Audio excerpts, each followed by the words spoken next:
Well, hi, everybody. Hi, everybody. Are you sure we're live? I'm Yes, we are watching live. the stream right over here on my other monitor, so yes. Okay, because my stream said no, we're not live. It's the sharks Well, and things. Your Yeah. stream is wrong. I had to refresh the page. Sorry for the delay, folks. No, It's all don't Cody's apologize. We know exactly what we're doing all Yes. the time. Yes, we do. Okay. I suppose we could probably start this thing off. Hello, everybody. Welcome to Sharks and Things. I'm your host, Cody. Matt. I'm Mitch. And I will form the head. Also, Zach. I thought I was the head. Fuck that. I am Sharkatron. Hear me roar. The host would be the head. I'm sorry. It's how it goes. We'll do this by age. Fine, then I'll be the foot. I don't care anymore. I don't care. I can kick things. I have one job. I have a lever. Just as this kick. Do I get the other leverage? Go punch, punch, punch. The more I think about it, I really think that everything that they have set up for It's controlling the all in the mind. Megazord was all done via sock and bopper mechanisms. Like it's actually just like one giant scissor.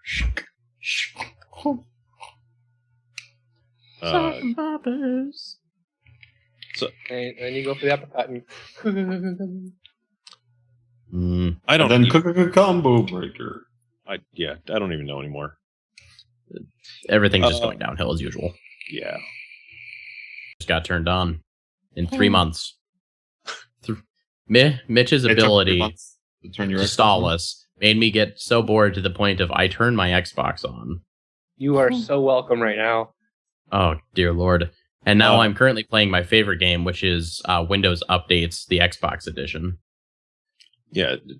Just be happy you're not me with, the beta experience. Like, oh, by the way, this game just might not work for some reason. Minor Or details. party Hey, chat. at least they no. gave you a list of known issues. Yeah, like this is like that's why this beta is like a total opt-in beta. Like, by the way, some shit's broken. Known issues does not work. Like when the thing first rolled out, like was the day that the Destiny Taken King came out, and like the first game on the top of the list was Destiny may not load. You're like, Yep. Huh? So to be 100% honest with that thing being the way that it was, I know a lot of the people that I played Destiny with were concerned about that, but basically if it didn't load, you just like tried again and it worked. Yeah, like the ultimate like party line on that thing is, hey, if it doesn't load, like hard reboot your computer, clear the cache. Try it again. Yeah. In Try short, turning it off just- and on again. everyone's favorite solution. I beat you to it. Sorry. Eh. It happened. Well, this is what happens when you have 4 IT people in the same room. Yeah, well. So what has anyone been playing this past week? We Well, terribly we- played some Heroes of the Storm this morning. that Losers was- of the Storm. Just straight up losers. That was terrible. Matt, what have you been playing? This week's been kind of meh. But as usual, as I say every single week, turns out that I've been playing Street Fighter. Same reaction that I get every This single is my week, surprise face. which is complete silence. I accept that. Utter shock and awe. Yep. Oh, hang on. Okay. But outside of that, I've been playing some more Devil May Cry. I know Cody tuned into my test stream on Friday, which seems to be going in an okay direction, but I want better quality as usual. But I've been playing Devil May Cry, a lot more Street Fighter. I really want to pick up Street Fighter 5 in pre-order just so I can play the beta, but then I realized it only runs through today, which would not make a whole lot of sense for me. What's that other fighting game that came, the robot one? Oh, Rising Thunder. yeah. I haven't tried it yet. It seems interesting, and I know it's getting backed by Seth Killian. He's kind of like he was the head honcho of Street Fighter for a long time. Well, Yeah. not really the head honcho. He was. Well, he was the Like face of Street Fighter. Like, he was the Yeah, he was community liaison or something was his official title. Whatever. well, he was like wasn't that mixed with headed up community to the manager. people who head up Evo? Well, So it's yeah, it's and he the would still be doing. twins. Well, he always does commentary for Evo. I think he was even on for the Evo this year, wasn't it? As well. Yeah, he usually does Street Fighter finals. Yep. He's So famously known he for put his playing back in. cross-handed. Which no one else in the industry does. I don't So- even know what that Guys, means. So normally on a stick you play left hand, right hand. He plays like this, where his right hand is on the stick, and his left hand is on the buttons. Yeah. That So let me just see if I can represent this fairly well. Because Visual demonstrations. I'm good with this. All right. So normally you're gonna sit like this with an arcade stick, where Well, not like that, up near your neck, but Whoa, wait, you don't? Then I've Yeah, been doing this shit all wrong, man. man. Matt, No wonder why. this is how I hack the internet. Matt plays T-Rex style. Yeah. I just kind of stub it here. Yeah. Okay. Continue your demonstration. Anyways, but the way he actually plays is he actually does this way. He actually will play cross-handed where it's completely opposite. So he actually wine glasses the arcade stick with his other hand under. It makes absolutely no sense. I like how you say wine glasses. Yeah, I was like, That's just- I really love terminology in the fighting world and like esports in general. it's weird. Okay, It's- I'm going to give you a quick education lesson Oh, for Oh, the viewers. Okay, so I'm going to tell you how to cup your stick. All right, I'm going to tell you how to touch your stick and handle Go your stick like a on. real pro. All right, color Stick me with it. intrigue. you have multiple ways to hold your stick. First way, you can just kind of nestle it right on top here with these three little fingers. Just go, perfect. Just little tappy. Just, But then- just tip. those are some Just- good clicks, by the way. Yeah, like that is a good sound. That's a very good sounding click. Oh, Yes, I like that. I feel like But we're then- gonna have competition here. We got the click competition. But then you can also do two to the side. So if you want the real quick movements. And one of the more popular ones for actually playing is the wine glass style, where it's essentially like this, where you kind of cup it right underneath, just get right in there. let's see, there's two different versions of wine glass. There's between the pinky and the ring, which some people use, and then there's between the middle and ring, which other people See, I don't use. know a whole lot of people that do the middle and the ring. I I know switch. because pinky and ring, it allows you to do a lot more fluent fireball motion. So where you can do it's a push motion, so you can push versus and bring it back a lot easier. So especially if you're playing like a grappler or something, all you're doing is just pushing and then pulling, push and pull hardly, Mitch. I'm gonna go ahead and say, how did we get here? So that being said, how you want to play with your stick is completely up to you. Whatever's the most comfortable. That's what I always say. So, playing with your stick 101. That's what I've been doing this week. I don't even know. Between between 0 and even, I can't. I think I this, in the can't words of the famous, he can't even. Seriously cannot even, like, I don't even know at this point in time. Okay, well, outside of me handing my stick, what have you guys been playing? I don't even know where to go with this conversation at this point in time. I played some more Vermintide. Good, good answer. Just go with this. It did release on Friday, so not everything should be available. I haven't played since it released. During this last week, they released another map called the Wizard's Tower. It's pretty crazy. It's a Wizard's Tower. It's what you expect a Wizard's Tower to be. It's like going through in libraries and stuff and mazes in these libraries, and then suddenly you get to like an upside down room.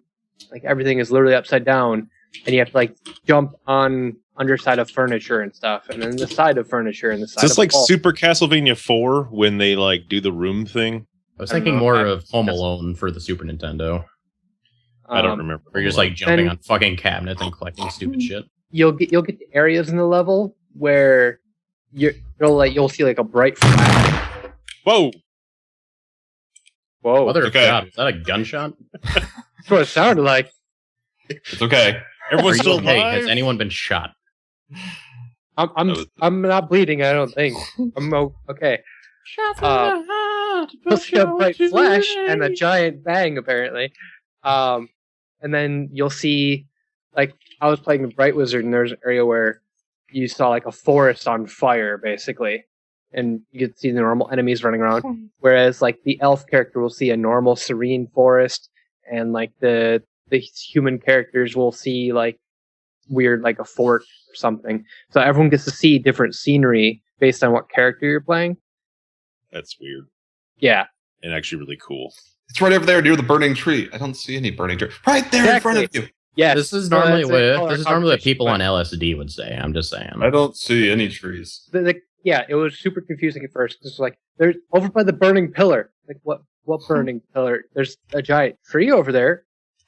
The only trees here are on fire. I don't know what you're talking about. This actually sounds like an awesome mini game, which is one person is just tripping balls out of the party. Everyone else is completely fine. So one person is actually going insane. Your job is to contain them and actually get through the level. So you mean keep talking and nobody explodes? Yeah.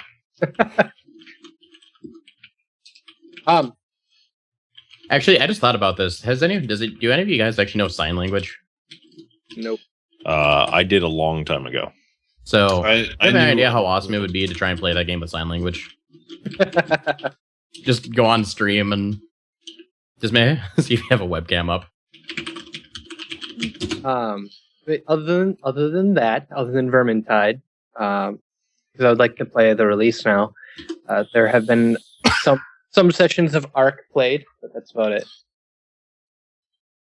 I got a server up for Ark, so you guys are more than welcome to join.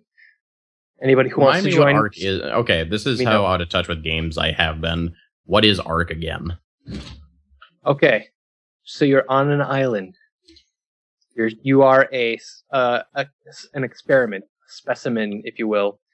You have this implant which will project holograms into your face, and the island is filled with dinosaurs. So you have to survive, build things. Am I surviving dinosaurs or am I surviving a hologram? You're surviving dinosaurs. Hologram They will dinosaurs. fuck your shit up. There's dodos. There's Dino dodos. There's a giant dodo right now because there's like a Halloween event going on. You can build houses and boats and weapons, and you can. Is your main build character dinosaurs. Ewan McGregor by chance? No. You Wait, can make some. You might be able to make an Ewan McGregor. You can make. I feel like that'd be make highly some appropriate. Fucked up things in that game. You can also tame dinosaurs and then pit them against each other. Get like a T-Rex to fight a Brontosaurus type thing. I need to log in because I need to tame a megalodon at some point in my life. I know it's have fun with that. I know it's possible. Megalodons are scary shit. It's like basically if a dinosaur goes in the water, they get fucked. Yeah, we should maybe play Ark on the stream. I don't know. Maybe we'll have to think about that one. Near us, there's actually a megalodon pack that runs around. There's like 3 of them. And anytime anything goes out in the deeper water, it's you see fins and dying things. As a member of Sharks and Things, you should know that sharks do not travel in packs. They travel in shivs. Yes, sorry, a shiv of sharks. A shiv of sharks. Shiv of megalodons. As this podcast was almost called Shiver Me Timbers. A Sharks and Things podcast. I think that's a big megalodon. Oh no! Ouch. I was waiting. There. No, That was bad. To be fair, I really don't think a shiv of megalodons would really shiv doesn't seem like enough. It needs to be like A shank. a rapier or I'm down with rapier. A rapier of sharks. Yeah, sure. or claymore. Or, we can just I unfortunately just had a horrible idea of invoke Sharks. Gwyn's Law. No, I like a Tonto of megalodons. No. We'll invoke Gwyn's Law. And it will be a Zweihander of sharks. So I'm Well, sorry, it's not a it- shiv. It is actually a shiver, a school, or a shoal of sharks. Doesn't matter. You It's let Wyhander- me down. It's Wyhander of Megalodons. Well, I mean, you would need 2 hands for a megalodon. I mean, that's a big fish. Shit, yeah. I don't- We'll eat a I don't know freaking where dinosaur we- whole. Do you Art. need Back okay, to do you art. need to talk about two-handling your megalodon, Cody? I two-hand my stick when I go fighting game style. It's really weird. Just like, He plays with a virtual on control. yeah, I do. Quarter circle back. Yes. Man, I miss virtual on. Continue. Arc. What else have you been playing, Mitch? Anything else? No, that's about it, really. Zach, how many hours of Destiny have you played? Not that many this week, actually. We're still like what we decided last week. 2,000 hours. Is that where you are at? It's probably closer to 2,100. But no, NVD. no, hard mode. The hard mode raid came out on Friday. So, Yeah. Did you guys take that down? We got up to Oryx pretty easily with only like 1 wipe. It didn't change. The mechanics really didn't change all that much. Like there was some extra stuff thrown in, but it wasn't really that big a deal until Oryx, which basically we got there and I have to be up at 5 a.m. on Saturdays for work. So, or wait, 5 a.m. on Saturday mornings for work. So I had to dip out because it was like 11 o'clock, 11:30, and I needed to get to bed. So we kind of just stopped there. Hey, I know that feel. I did that yesterday. Yeah, but I mean, overall, it wasn't really that much harder aside from Oryx. To not spoil it for things that people that are watching. Some stuff changed. Yeah, some stuff changed. Made it a little bit more fun, a little bit more challenging, but it wasn't like Zeom God. This is going to take us 18 hours. I mean, the world first clear was done in 1 hour and 17 minutes.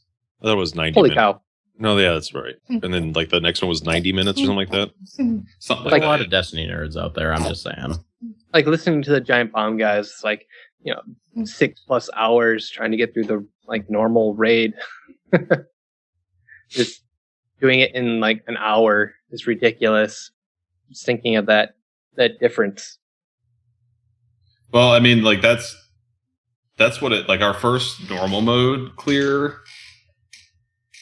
took us, I think, 2.5, 3 hours or whatever, and then Did you guys consecutive- but did you guys go in knowing the strategies or anything? pretty much blind. Huh. It Yeah, was I don't kind of like we were all blind, and there was one guy that had kind of read some things. So, like, if we got really, really stuck, he'd be like, "I read that you got to try this."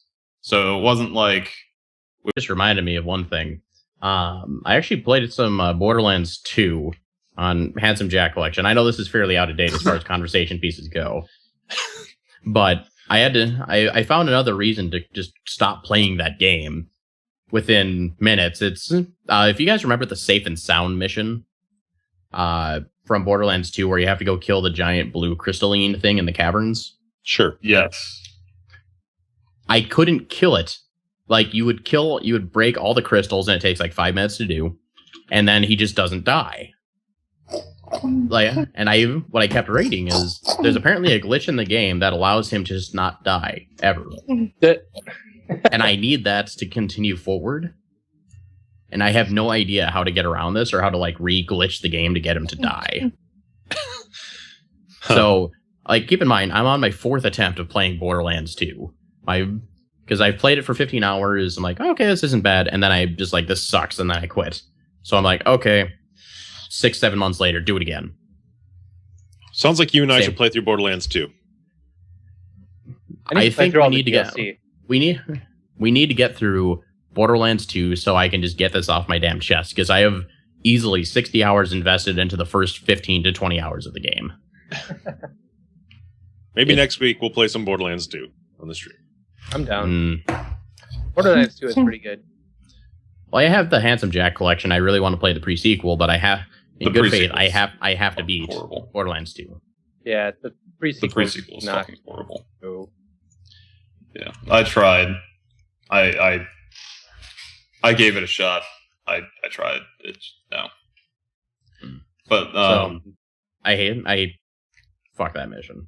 Please continue. So yeah. Other than the little bit of Destiny,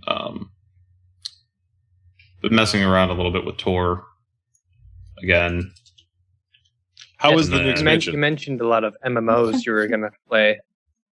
Yeah, I didn't get early access, so I've just been kind of experimenting with, some of the changes they made just overall to the game. And it's a lot better.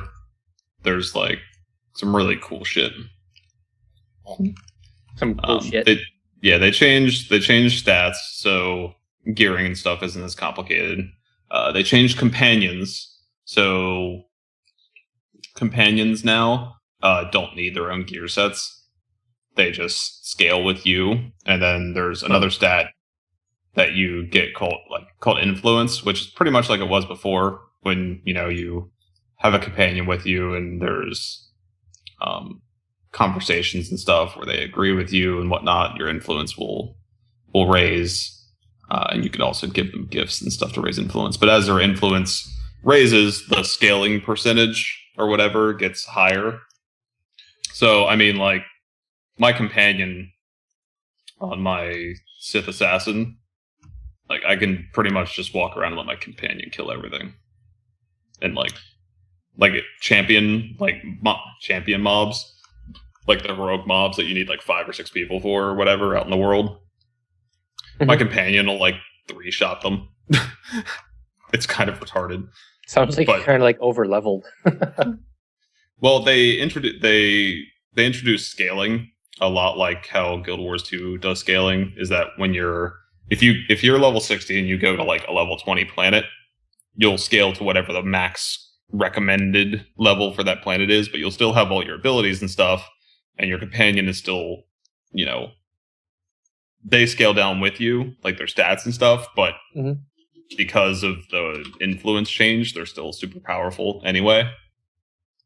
And all companions now can heal, tank, or DPS, so you don't need to worry about like, okay, I'm going to this planet, I'm playing this spec right now, I need to have this companion who is geared for this. It's just kind of like, my favorite companion is X. I need them to heal right now, I will switch them to a healer. Or I need them to tank now, I will switch them to a tank. So on and so forth. I see. I've been debating about going back to the game a lot. I've installed it a couple times. I log in, I hop on my like Sith Marauder, and I'm like, I don't remember anything. Well, that's kind of how it was for me when I started messing around again. I was like, I don't remember like how to do anything. I don't remember my rotation. I was actually much starting a new character in that game and playing through a different storyline. Oh, and they also, that's another thing they did too, is they changed the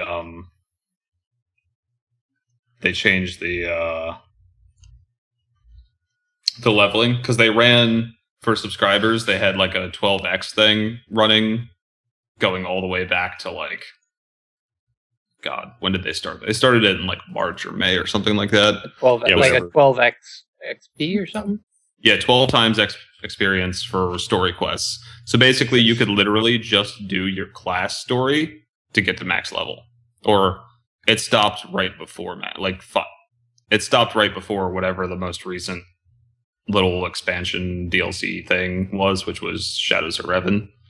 So level 55. So up to level 55, all of your story stuff gave 12x experience. Meaning you could just do literally just your class story and get near max level, which a lot of people used, whatever. I really didn't. I did a little bit. I don't know if I'd say abuse, because that game, Like a lot of the side stuff was terrible. Like the story quests were awesome, and everything else paled in comparison. So like leveling up to max level, like it was PvP and story was the only thing that I did really.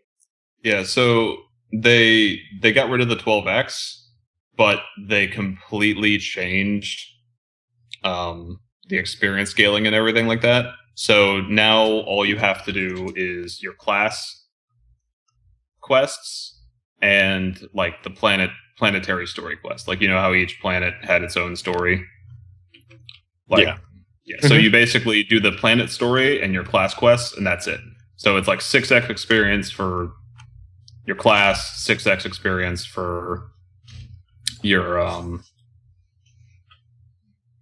planet, for planetary. So it's still basically 12x, just 2 different ways. Okay.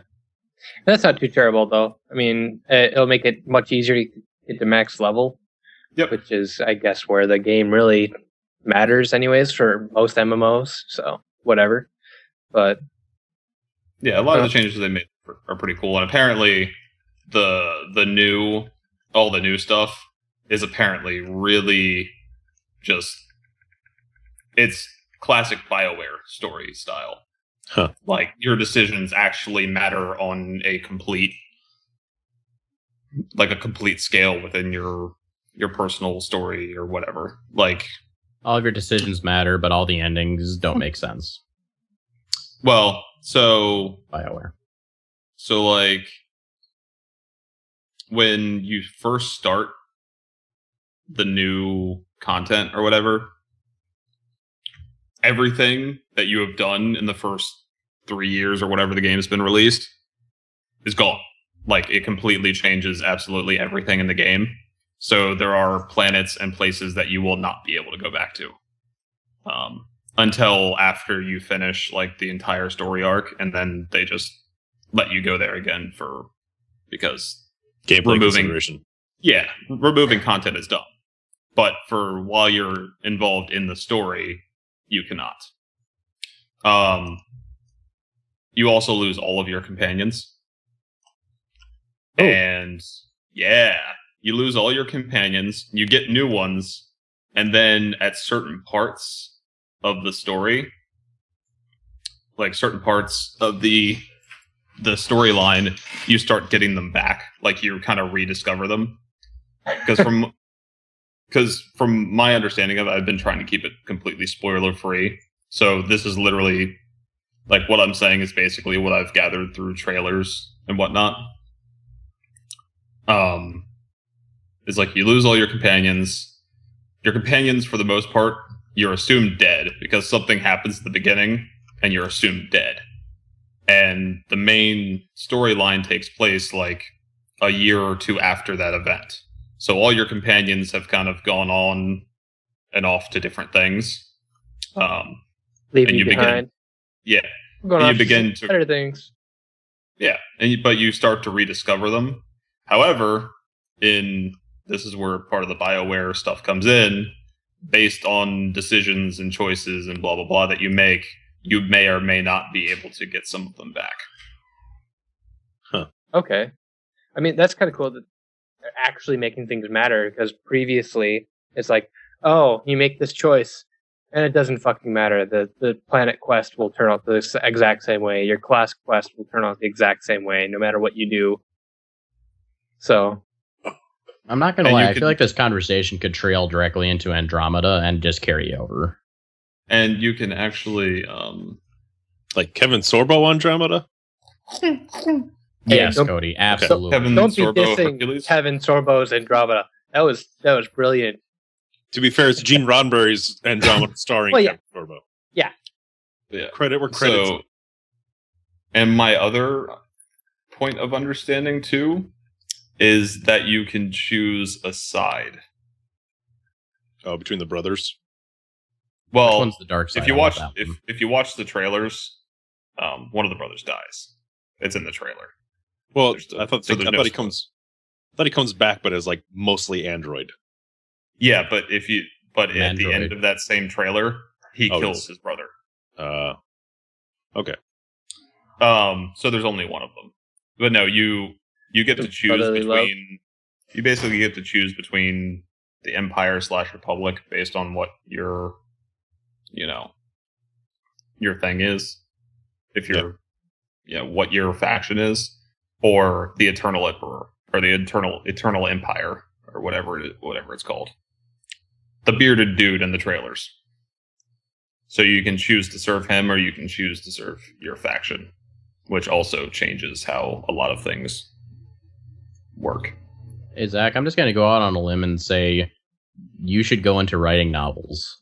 Because your ability to take this from purely of trailers and speculation and turn it into a 20-minute conversation piece regarding the inner workings of the game, the mechanics, how it works, the storyline, the story arcs, the decision-making processes is astounding.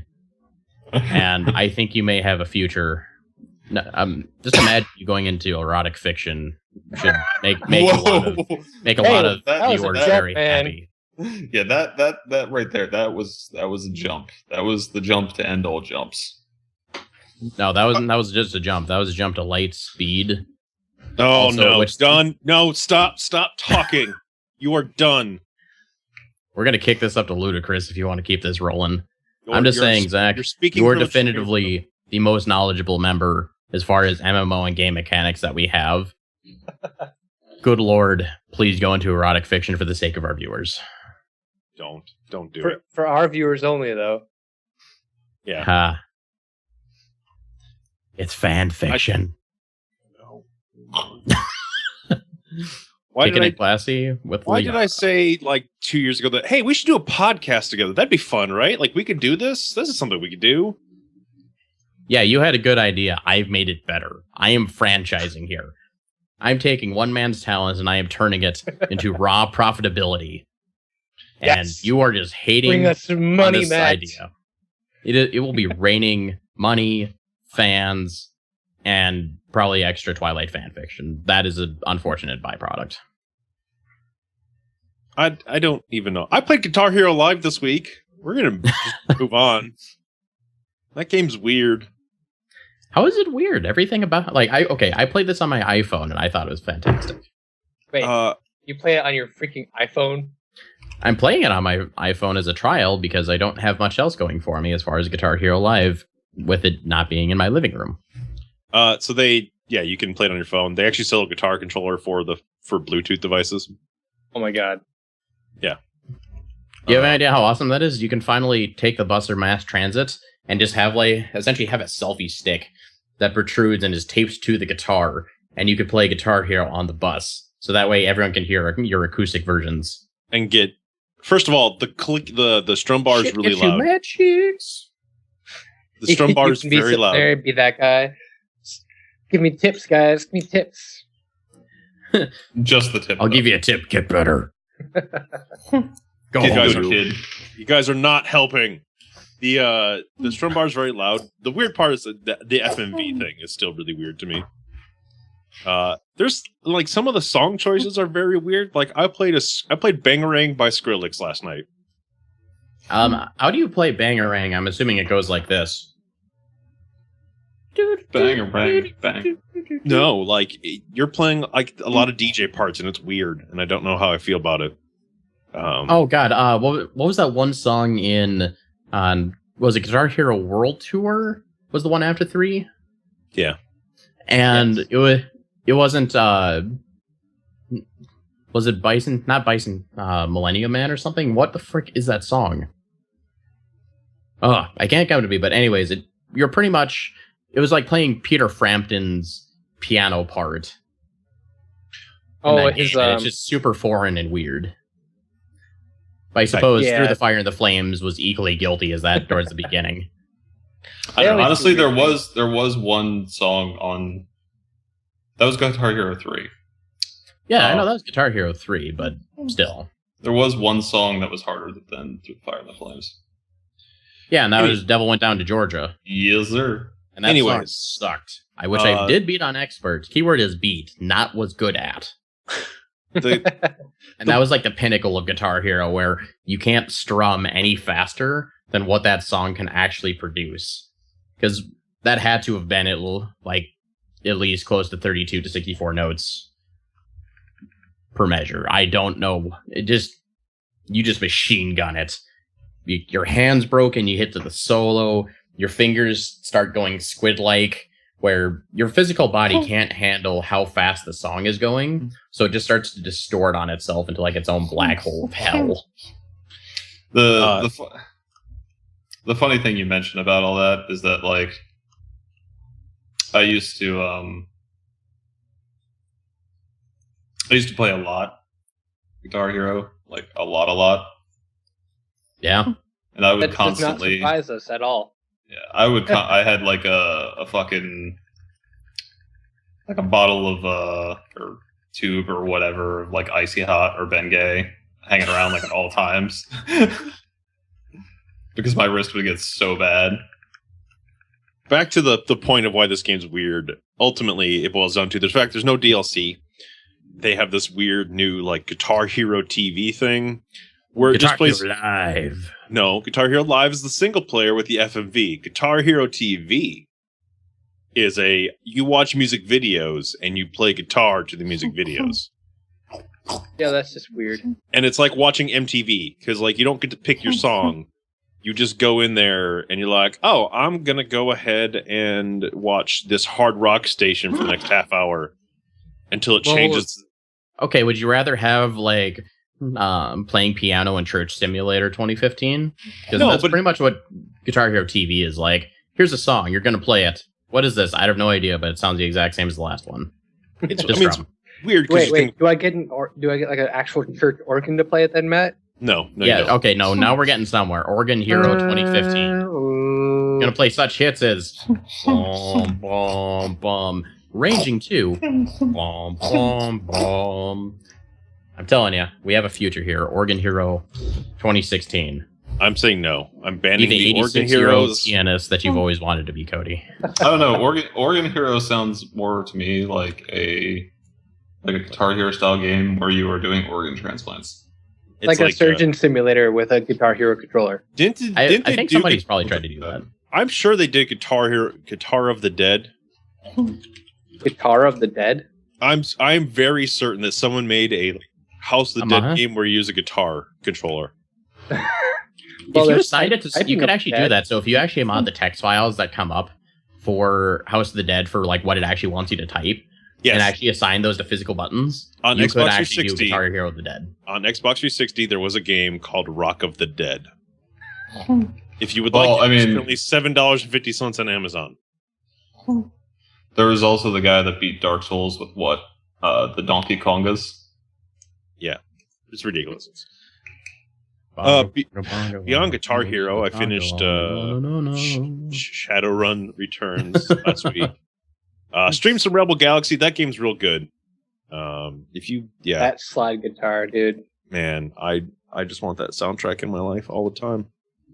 You know what I want? I want a Fallout edition of Guitar Hero. That'd be great. Where it's essentially the ink spots. Here, let me go for the solo. It's all 1950s music. Well, it's pretty much the ink spot. It's the ink spots and friends. No. What we need to do is get Lounge Hero. Is that just like a guy? Is it just like poor and really bad piano songs where someone walks up and says, "I can play the piano." 1 second. Do. Oh, it's not quite right. Do. No, it's like fucking lounge singer shit, like fucking Richard Cheese and shit. Regardless. Okay, so you're essentially going Barry Manilow Simulator. I should not have brought up Guitar Hero. This is what I've learned today. This was a terrible life choice. I will learn from my mistakes. You should have got Rock Band. Yeah, I'll fix it for you. Moral of the story. Another game I've been playing is Scholar of the First Sin this week. Mm-hmm. Dark Souls 2. Back to our roots. Get some Dark Souls in here.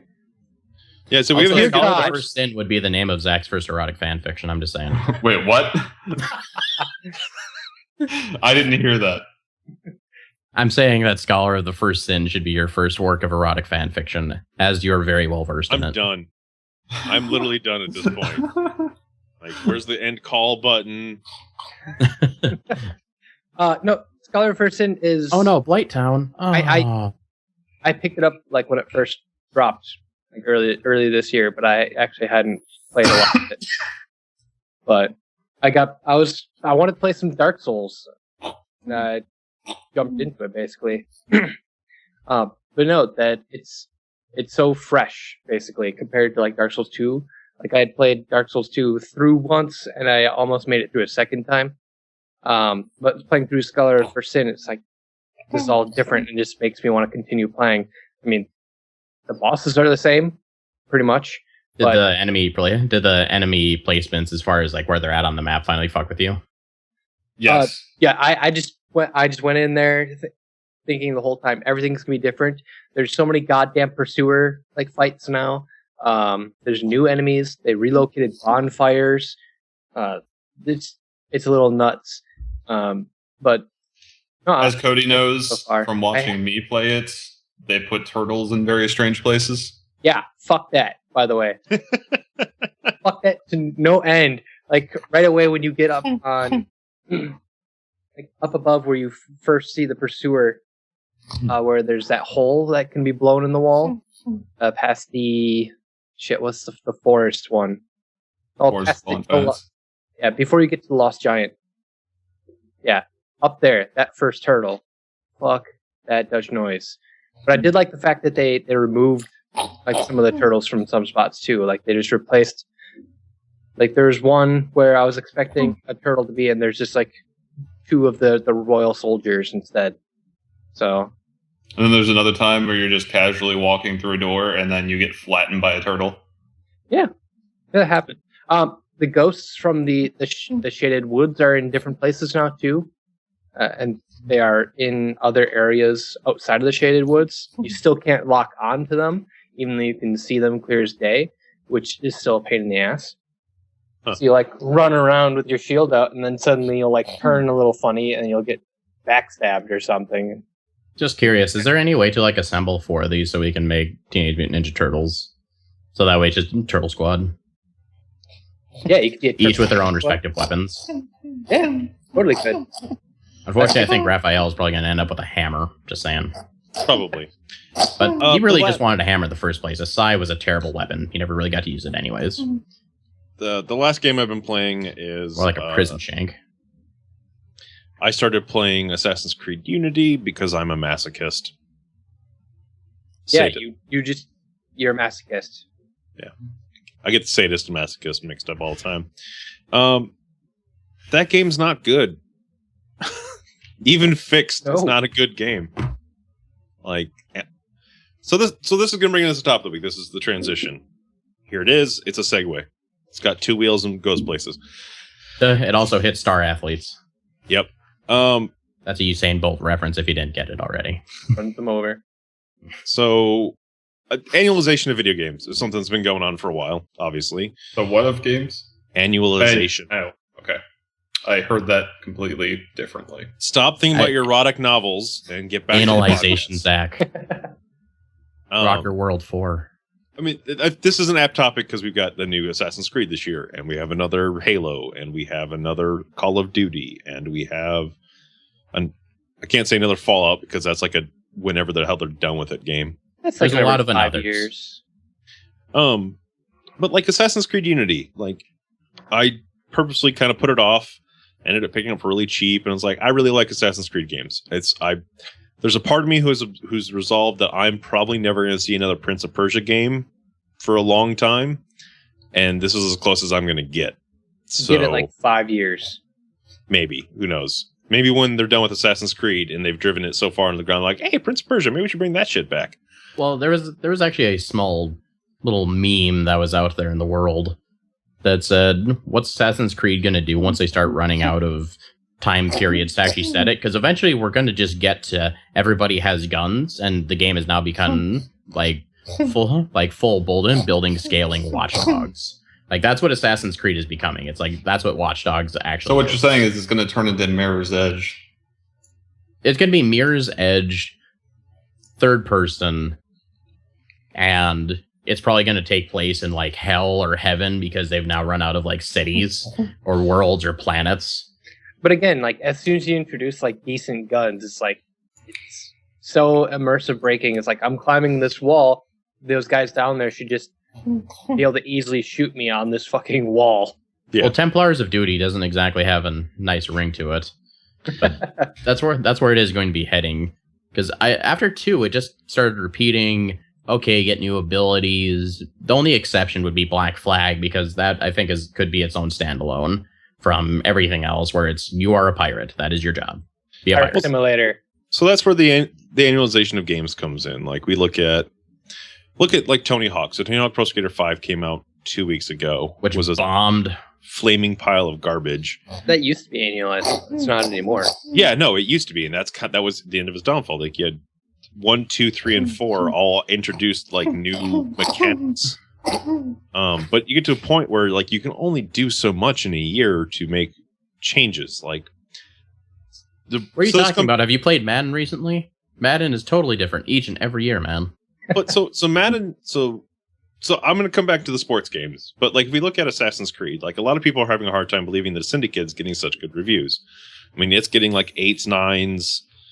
You know, it's getting very good reviews considering stuff. So that, you know, yeah, because it's not fucking broken. The thing that comes around is, oh look, someone probably paid off these reviewers because this is not 2005, people. This is, you know, Gamersgate. Shit like that doesn't happen. Anyways, the but also Syndicate's been in development for at least 2 years. Like there are 9 teams at Ubisoft working on Assassin's Creed games. Which is fucking ridiculous. Yeah, no, it is. It's truly atrocious. But that's part of the thing, is where it's not necessarily we see it as annualized, but it's a 2-year development cycle for them. But going back to the example of Tony Hawk, like it was one team working on a game year after year after year, and that kind of drives. You can only innovate so much before, you know, you start having to I don't know what else to do. But the company's like, hey, yeah, that thing makes money, so keep making it. I mean, that was one of the reasons why Activision had 2 separate teams on Call of Duty. And now they've got 3. Yeah. That's insane to me. And yeah, those were like Call of Duty 4, Modern Warfare, and then 5, the World at War. I mean, those were very, very different games, but still Call of Duty. And then Black Ops versus like Modern Warfare 2 and things like that. Very different feels because different studios. Well, okay, if you look at now like Black Ops versus like Advanced Warfare, like they're just starting to merge worlds where now it's just like an annualized same with a new title. Like, and that's actually kind of bugs me because there's no real differentiator now. If you look at any of the stuff like Black Ops 3, it pretty much is Advanced Warfare. It really is. Well, yeah, I mean, you get to a point where after, like, even if you have separate studios like that, they look at the previous successes that they've had and they integrate it in their game. So you get this like logarithmic curve of changes, and then less and less changes because they're just trying to implement everything that was successful before at that point, and they're not trying to make anything new. Well, if you want to go innovative, hilariously, you need to go backwards. Because let's just say if you want to make, you know, Black Ops 4, so after this current cycle, they should shift this back a few time periods. And if they want to have like multi-mechanics of stuff, just have like a fucking rope gun or something. Just something that is slower. You still have movement, but it's not. You need to have full control of everything. So like if you're sitting here on the controller, because with all the exo jumps and everything, it's jump, like you straight up have to crab hand it with how many buttons you have to be aware of simultaneously. Like you're just there's too much going on, and it gets super busy, and trying to concentrate on how do I aim, how do I throw a grenade, how do I shoot, how do I crouch, and all this all at the same time. It's too much movement. I never thought I would actually say that. It is too much movement for a video game. Well, yeah, they're trying to. I don't want that to become the new standard. Well, yeah. If we wanted a new Twitch game, I would say we should find someone to follow up like Quake 3 Arena and figure out how to do that slightly better. Yeah, it's called Unreal Tournament. Yeah, Unreal Tournament 2004. No, I'm talking the new Unreal Tournament is definitely like old school Twitch shooter. Have you? I haven't seen any of it. I've not UT4? seen it, but I've watched a lot of it, and it is very much old school Twitch shooter. Okay, Like- that gives me hope because I've played have you guys played Toxic at all? Which is supposed to be it's a like Twitch shooter. I think it's built on the UT3 engine. It's tried to go very much the 2004 Twitch shooter. UT99 was still all the right. best of all of them, though. I have to describe. I think 2004 was the height. UT 2004 was probably the best of those. I unfortunately would have to back Mitch. I played a ton of UT04. See, I played a shitload of UT99, and I couldn't get into 2004. Like, UT99, I was ranked, based on NG World stats, I was ranked second in the world in Capture the Flag. So I played a lot of UT99. But yeah, A lot. those older games were basically Team Deathmatch and Capture the Flag were the only things really available. Like having like Assault and Onslaught, and these are more objectives basically. And on top of that, they had really good gunplay, and you could dodge and awesome jumping abilities. It was the height of Twitch shooters, and I hope they go back. Basically, if what you say is true, Cody, with UT4, I'm definitely have to check that out. Yeah, UT4 is definitely a Twitch shooter. But back to the topic. Yeah, bring it around back. Bring it right back around. Smooth. I mean, we've got a lot of things going on with annualization of games. Like, I understand. So one thing that we like to talk about on this podcast is we like to look at it from the other side of the coin, right? I mean, we had our big DLC conversation, and from looking at it from the developer side, like that's the side I'm intrigued in and want to look at more often. So we look at the annualization of video games, and from a company side, it makes a lot of sense. You have this series like Assassin's Creed that makes you a lot of money year over year. Why would you stop making it? Or Call of Duty makes you makes me money or year over year. It's a safe bet. So as like with large companies, they can't take a lot of risk. Yeah. So that's the downside and the upside. So downside being we get a lot of repeat stuff. The upside being is the funds of those are what's actually going to fuel the other projects, which may actually be decent and different. So I'd like to give some credit to Ubisoft this year. Like, they've released some really weird, like almost indie-esque games this year, like with Grow Home and a couple things like that, where I think without things like, Assassin's Creed or Far Cry, like, we should be thankful in one aspect because games like Assassin's Creed and Far Cry and Call of Duty and stuff, like they enable other companies to do, like the same company to do smaller, weirder projects like Far Cry Primal, which looks like it's going to be a really weird game. But also really awesome. I admittedly, I have never played a Far Cry game ever. I like the originals. Really 4 or 3. 2 is ridiculous. 3 was really good. I put in maybe like 15 hours. I never beat it, of course. And then I have 4, which I've put in a couple hours, but those games they eat a lot of time. Oh my god.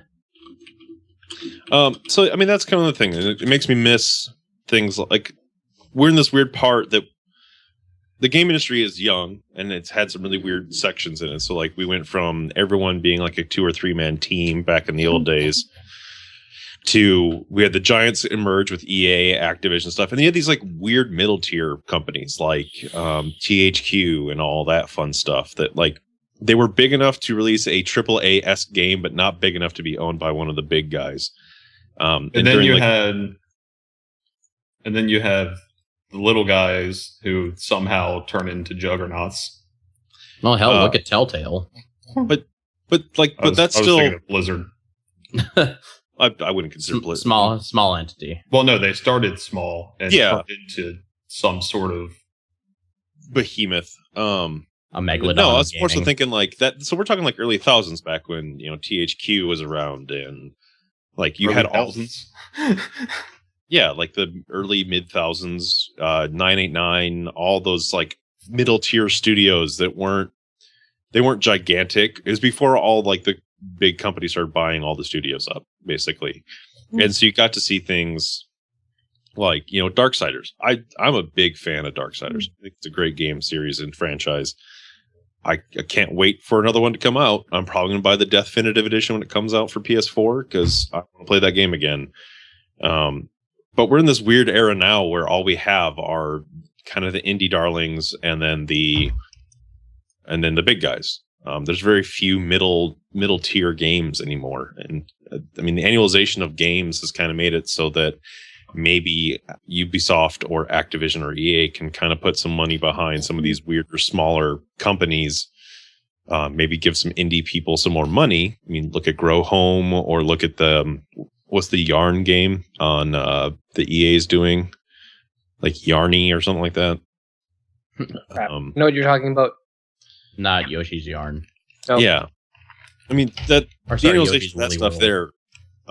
But on the flip Unravel. side, That's what it was. Unraveled, yes. On the flip side of this coin, you know, we talked about sports games. Like for us, it seems weird that yes, you would buy a sports game every year. Like Madden comes out every year. That's a twofold thing. I mean, it's a stats change, which you could very easily just sell somebody Madden and then sell like halfway through, maybe sell here's the new stats for this year pack. But the approach they take to annualization is the approach I kind of like, and I don't know, they get the game to a good state. Like Madden has been in a good, sustainable state, or same thing with FIFA. FIFA's kind of the better one here because it's universally praised as a good soccer game at this point. They take a good core game mechanic, and then every year they just kind of iterate and just try and improve something better. But that being said, you can do that with a sports game because stat changes and there's some back end stuff that updates, and people are going to buy those games year after year. I mean, Tony Hawk, that's what Tony Hawk was doing, but that's not a big enough player base there to keep that going year after year. I'm hoping that with this new Assassin's Creed that maybe we get back to I'd be interested to know where they go now. Like, I haven't bought Syndicate. I plan on picking up here soon to play it after finish Unity. See, I think the direction they should be heading is even more medieval than it already is, and we start moving into like vampire and werewolf assassinations. So you start moving away from the real world a little bit. You go fantasy with it. I want to keep it in the time frame I'm in. Well, the problem is the sci-fi ishness that it has just doesn't work. The animus is silly. I want something that just transplants you into like old Transylvania. Like, just imagine just having like a Transylvania based Assassin's Creed. I think that would be a whole lot of fun. That has no interest to me whatsoever. Like, if that's the way they decide to go with Assassin's Creed, I would probably be like, no, that's not where I want to be. But it would introduce new mechanics to where you're not just like assassinating a few people. You can get monsters or specialized assassination techniques. Like, think about all the kind of like weapons and upgrades you need to specifically handle one type of those guys. Versus, I just need to hit them 5 times with 5 button presses. But that's not the game like I want. Like, that's Bloodborne. That's Castlevania. Like, Assassin's Creed to me is not about. If you're playing Assassin's Creed right, like the way I would love to see them go is more like playing Unity today and this week. I have basically, like, every time I crawl through a window or something like that, I'm like, I want more stealth. I want more, like, I don't want to be seen ever. Like, I want to try and make it through this like entire level without being seen and killing as little people as humanly possible, making it to my target. Like, what you're describing is Castlevania, and Castlevania is cool and stuff, but I don't want, like, in my Assassin's Creed game, I want stealth, and I don't want to have to go. Well, you can still have stealth, but just hear me out on this. So you can still have stealth.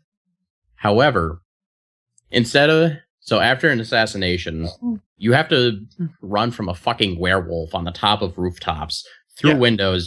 Can you just not imagine that just being freaking awesome? No, I don't want to play that game. That's Castlevania. Like, that's. I want some fear in my Assassin's Creed. That's what I want. The problem is, like, right now we don't have any good, like, classical games, like stuff that takes place in historical era. What you're describing is The Witcher or Castlevania or Bloodborne or Dark Souls or all these other games that do that very well. Yes, so make Assassin's Creed do it well, and I'll fucking buy it. but I don't like. We have other games that do that. We don't have games that take place in Industrial Revolution England. We don't have games that take place during the Renaissance.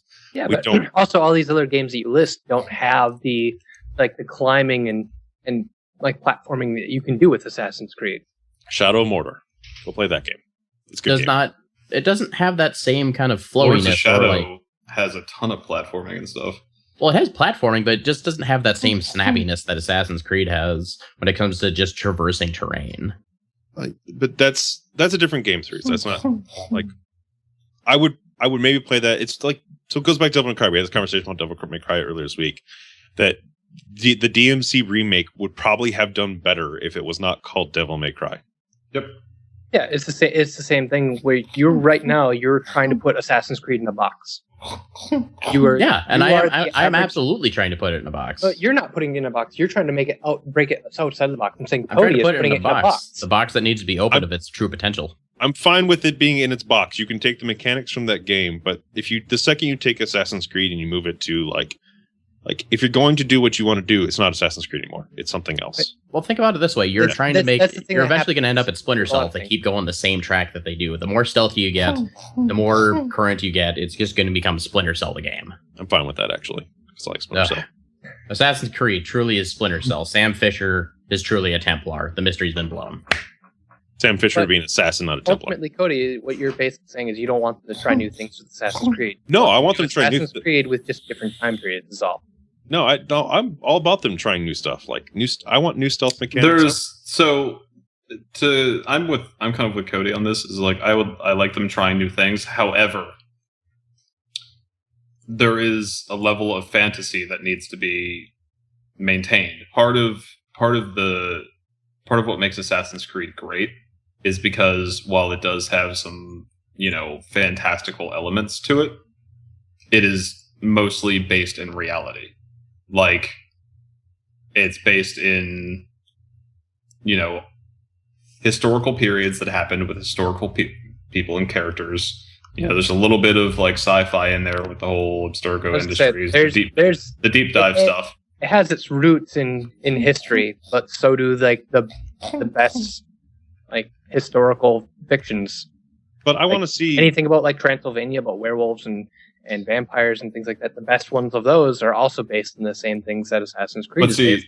Here's the thing with that though. The Templars are, depending on who you talk to, the Templars are a real thing. Like, they were actually a historical thing. So that's why the places that Assassin's Creed has gone have been places where historically there was a Templar presence. Yeah, but you could literally replace Templars with vampires and werewolves, and you could have the same exact games.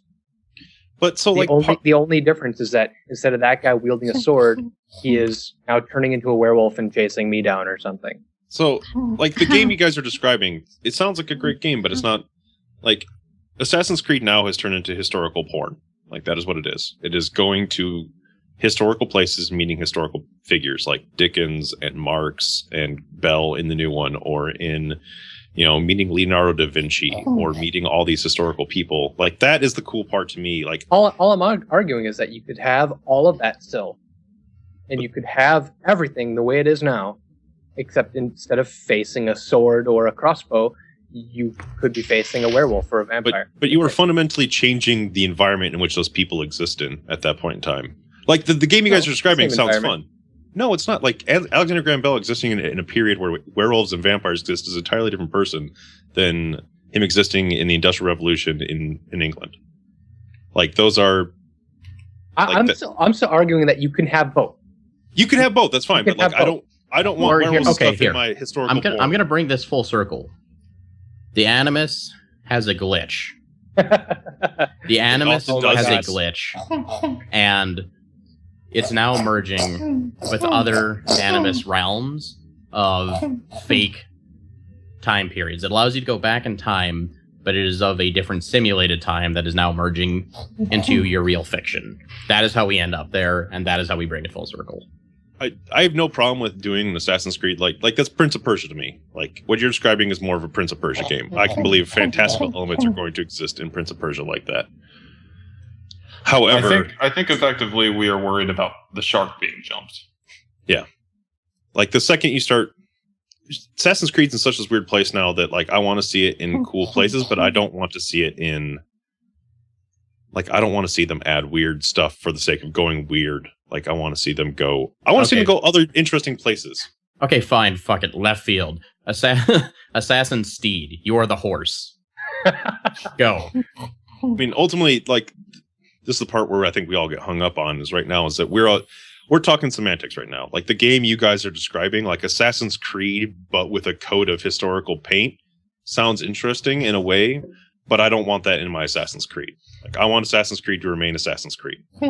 I want the game you're deciding that could very easily be like the next Castlevania, or Castlevania be Assassin's Edition or whatever. But or at the very also what you're saying is that this is the exact reason why big studios don't take risks and try new things, because they are annualizing, because they need to use that name over and over to get the audience that they want. But they can't take the risks because I would say most 90% of people probably are in the same boat as you, Cody, where if they see Assassin's Creed, this is what they expect. They expect their historical porn, basically. Yeah. And that's the type of game that they want when they see Assassin's Creed. When they see Call of Duty, they want to see the war simulator, basically. You couldn't throw like magic into Call of Duty and have it be Call of Duty anymore, because you'd piss off your audience. So, well, you could. That's why they have zombies and aliens. We're just arguing the opposite point to just show what exactly is happening. These large studios can't take these risks. They have to continue using these names if they want to continue drawing the same audience and be able to fund all these other weird projects. The solution to this, I think, is actually really simple. Much like the VR training missions that were in Metal Gear Rising, or even the like weird training simulation missions that were in it was Unity, right? That has the one where it like gets all confused and splits in time, and you're like scaling the Eiffel Tower during World War II. Yeah, you have to go rescue other assassins in other parts of the yeah. So I could totally see them doing like a historical fiction, not as the primary campaign, but like a historical fiction, like extra game mode, kind of like how Call of Duty has Call of Duty Zombies. I could totally see them building off of that, which would be a best of both worlds type thing. You have your history porn, but then for the people that are interested in, what if we put Ezio in, Transylvania during the time of fucking Dracula. Vladimir Dracula. Well, I was trying to think of his real name. Vlad the Impaler.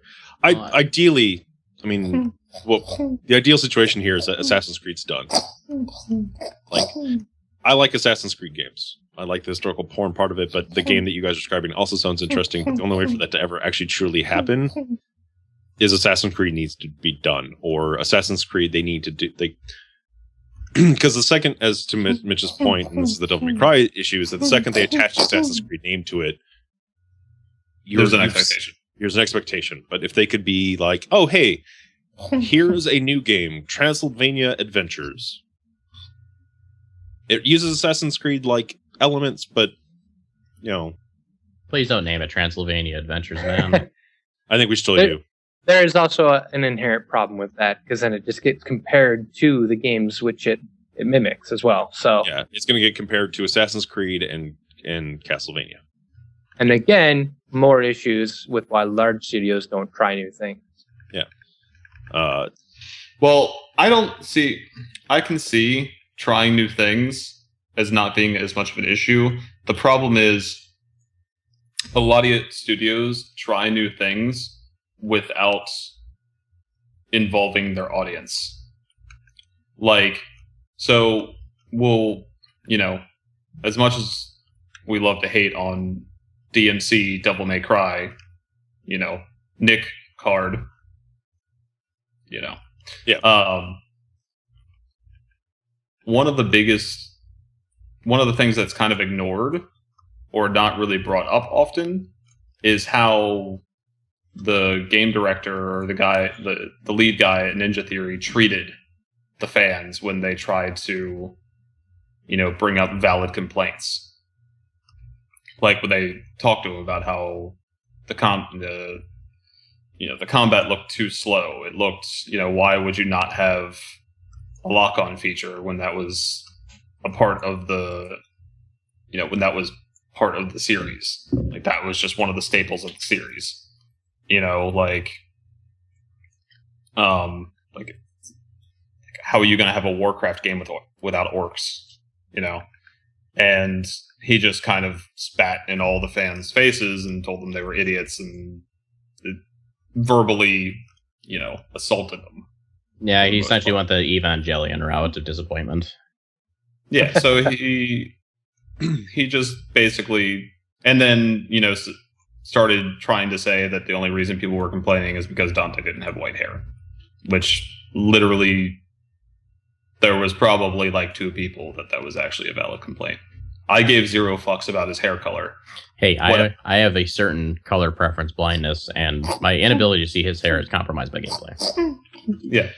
Like for me, like the main thing that changed was the combat was slowed down.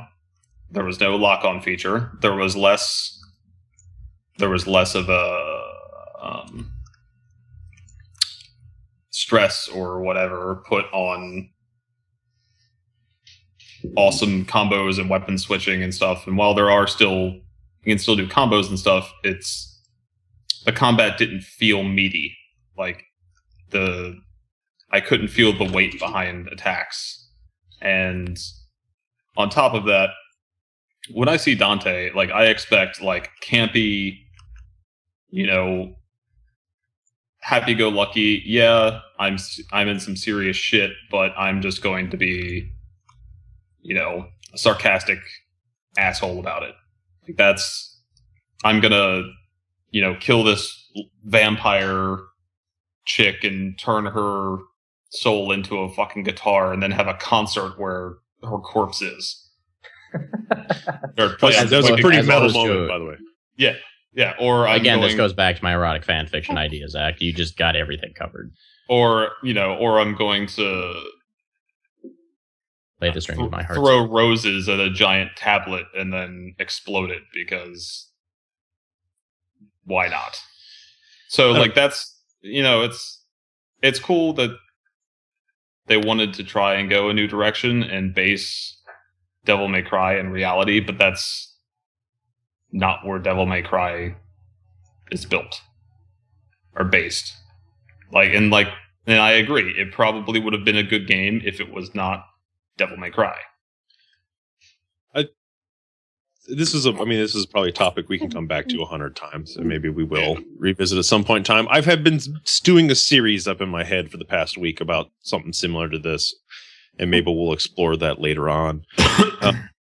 Annualization video games, it's not going anywhere. It's business. Assassin's Creed makes money. Call of Duty makes money. Halo makes money. Zach can make money. Zach could probably make money. Yes, this is true. Zach could make it rain. It's one of those things that we as gamers have to deal with. And like it or hate it, just like I said, we have just like the guy from, Devil May Cry, deal with it, whatever. Sorry, you're not doing it right. Whatever. Let us know in the comments below if you're watching this on YouTube, or shoot us an email, sharksandthings@gmail.com, or contact@sharksandthings is probably the better way to get a hold of us, if you're going to be honest. Hit us up on the social medias, Facebook and Twitter, Sharks and Things. Let us know. What would you like to see changed in Assassin's Creed? What do you want to have happen? Would you play the weird vampires, werewolves version of Assassin's Creed? Yes.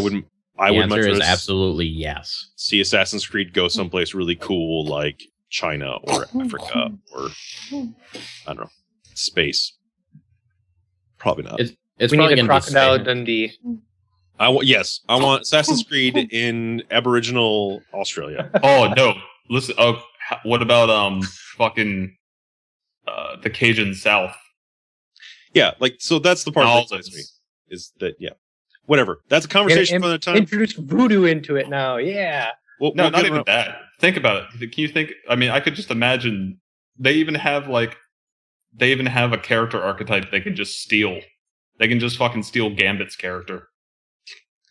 Okay, Anyway, we're just so- gonna say, okay, this is gonna turn into the Imagine If podcast, and it's essentially nothing but us giving away good, free ideas that could be making money for us. We'll have a bigger conversation about Assassin's Creed. I'll talk to you guys. Expect something coming down the road, whether it's me or I bring some of you guys in as well. I'm planning a thing. But until then, thanks for stopping by. We'll be streaming throughout the week. I don't know. I might play some more Rebel Galaxy. I may try a different space game. Who knows? Anybody else got anything streaming this week?